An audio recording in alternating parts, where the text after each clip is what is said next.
Dulak lagi. Dulak lagi buka memang tu. Dia bajunya pinang. Suasana bersama keluarga di daerah Desa Tambu, Kecamatan Simpang Mamplam, Kabupaten Birun. Suasana santai saat sore. Ini dia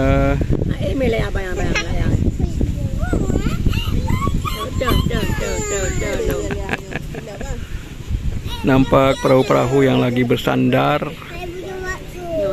Sementara di kejauhan ada juga perahu-perahu yang lagi menjalakan ikan secara tradisional. Sementara nampak anak-anak bermain di dekat ombak.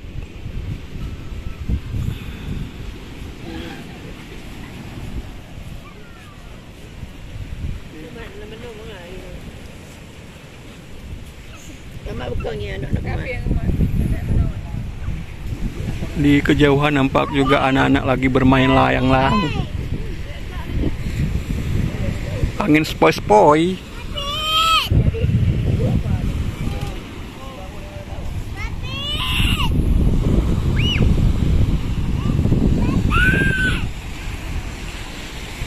Beginilah suasana di daerah pesisir pantai di Aceh.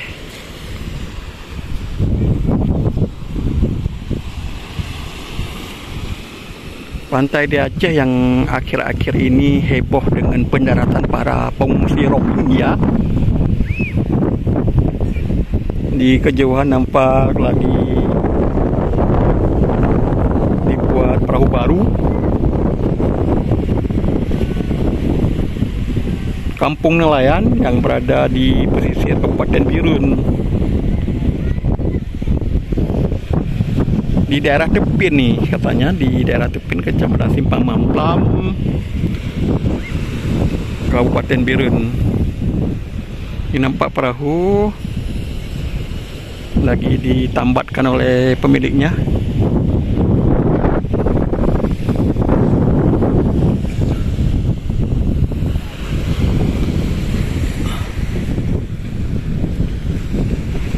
Istirahat bersama keluarga sambil ngopi, teh, atau makan mie Aceh atau kuliner lainnya. Oke, yuk kita nikmati kulinernya. Sebentar lagi akan dihidangkan.